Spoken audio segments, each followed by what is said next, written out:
اس لیے آنے والوں،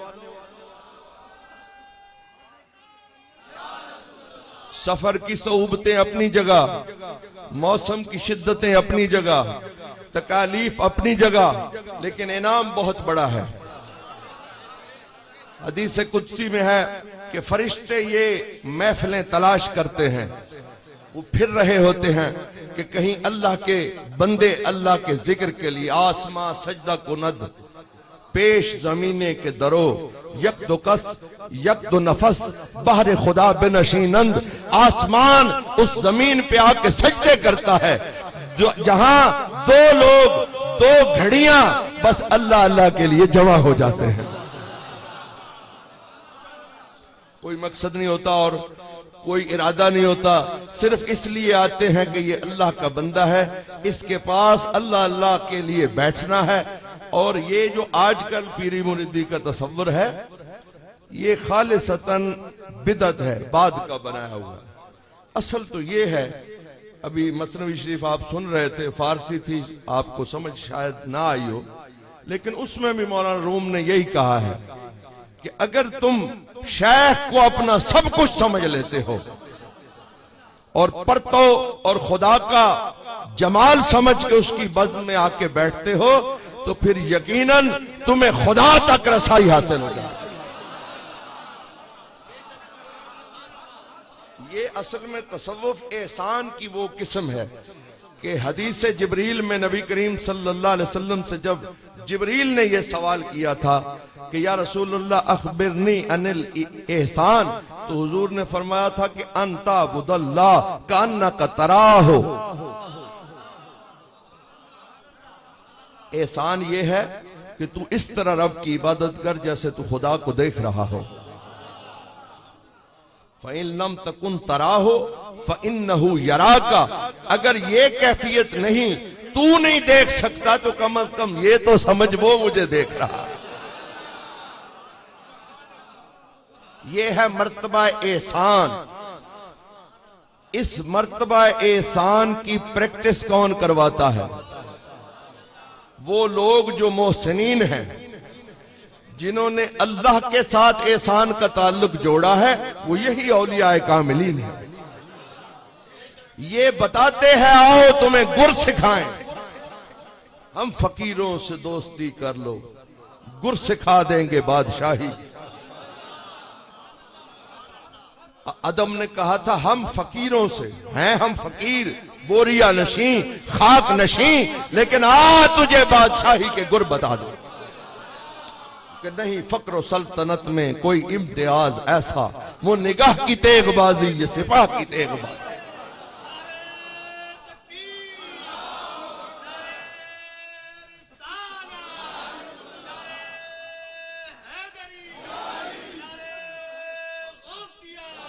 یہ علامہ اقبال ہے، نہیں فقر و سلطنت میں کوئی امتیاز ایسا، وہ نگاہ کی تیغ بازی، یہ سپاہ کی تیغ بازی۔ بس جہاں جاؤ، اگر جہاد کے لیے میدان میں ہوگے تو وہاں سپاہ کی تیغ بازی ہوگی، اور اگر نفس کے لیے، جہاد کے لیے اولیاء کی بزم میں ہوگے تو یہاں نگاہ کی تیغ بازی ہوگی۔ واقف نہیں تو اپنی نگاہوں کے اثر سے، اس راز کا پوچھو کسی برباد نظر سے، کیونکہ یہاں نظر ان سے قصدن ملائی گئی ہے، سمجھ بوجھ کر چوٹ کھائی گئی۔ ارادتاً قصدن لوگ تعلق جوڑتے ہیں، اور جب تعلق جوڑتے ہیں تو یہ ایسا تعلق ہے کہ تیری ایک نگاہ کی بات ہے، میری زندگی کا سوال ہے۔ یہاں نگاہوں سے تو 90 لاکھ ہندو مسلمان ہو گئے، یہاں نگاہوں سے تو بے دین آ کے دیندار ہو گئے، چور آ کے کتب ہو گئے، جو ٹھوکریں زمانے کی کھاتے تھے وہ تیری گلی میں آئے تو سلطان بن گئے۔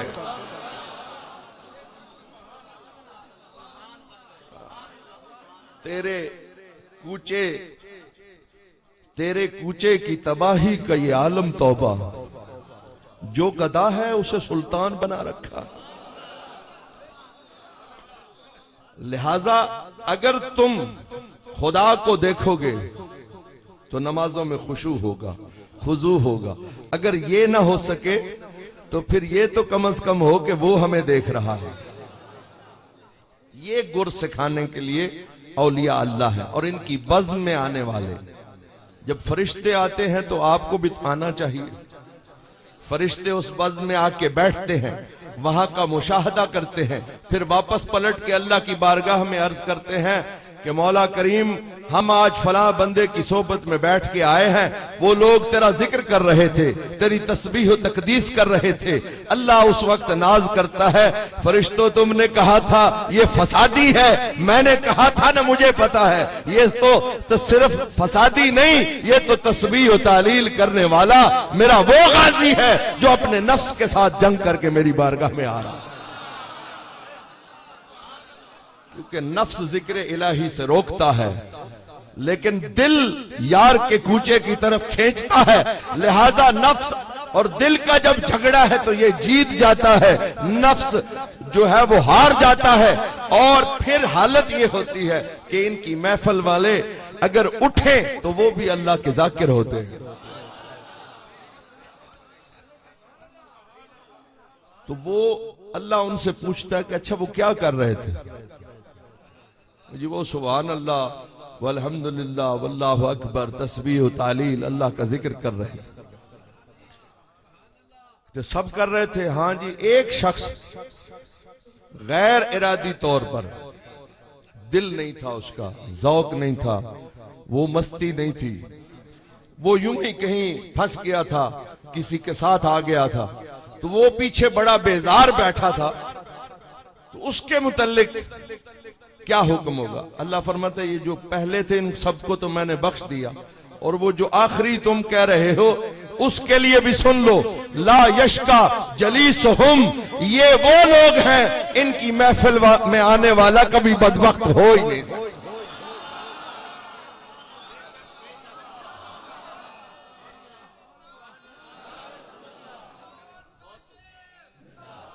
لہذا اتنی بات غور سے سن لیں، فرشتوں نے بڑی مہربانی کی اور اللہ نے بھی کرم کیا یہ پوچھ کے کہ تاکہ پتہ چل جائے کہ جو وڑچھے میں سردی میں کھڑے ہوں گے تو ان کے لیے اللہ کا انعام کیا ہے۔ جو بغیر دل کے، بغیر شوق کے بیٹھا تھا، اللہ فرماتا ہے میں نے اس کو بھی بخش دیا ہے، اس کو بھی معاف کر دیا ہے، اس لیے کہ یہ ان کے ساتھ بیٹھا تھا۔ لا یشکا جلیسہم، ان کے پاس بیٹھنے والا بدبخت ہوتا ہی نہیں، وہ تو بخت والا ہوتا ہے، وہ تو شان والا ہوتا ہے، وہ تو عظمت والا ہوتا ہے، اس لیے کہ وہ جن کے پاس بیٹھا ہے وہ ہیں جن کے لیے میں نے لکھ دیا ہے یہ میرے دوست ہیں، اور لا تبدیل لکلمات اللہ، اللہ کے کلمات کبھی بدلتے نہیں، ذالک هو الفوز العظیم، یہی بہت بڑی کامیابی ہے، یہ بہت بڑی کامیابی ہے۔ تو اولیاء اللہ کی بارگاہ میں آنے والوں، اللہ تعالیٰ تم سے خوش ہوتا ہے، اللہ رب العزت فرشتے مقرر کر دیتا ہے ان لوگوں کے لیے جو گھر سے نکلتے ہیں اور کسی اللہ کے بندے کی بارگاہ میں آتے ہیں، قدم قدم پہ ان کے لیے فرشتے دعائیں کرتے ہیں۔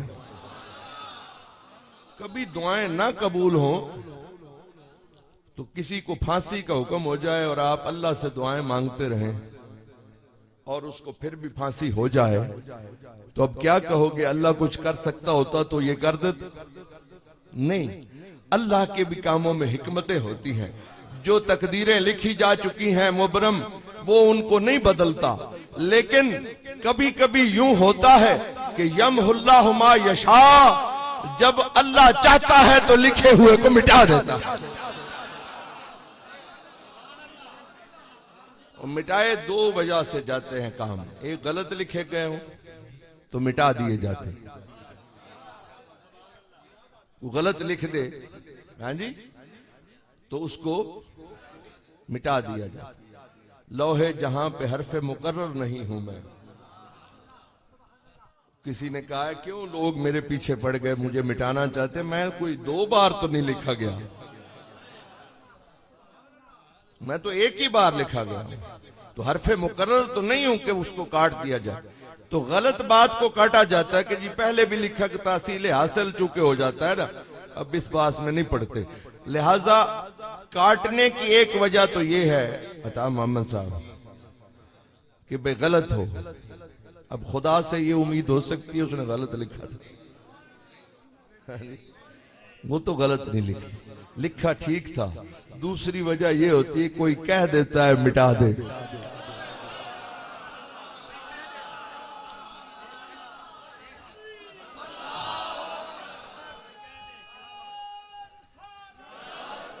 بس جب کوئی کہہ دیتا ہے کہ مٹا دے تو اللہ کہتا ہے یمح اللہ ما یشاء، جب تو کہے گا تو میں مٹا دوں.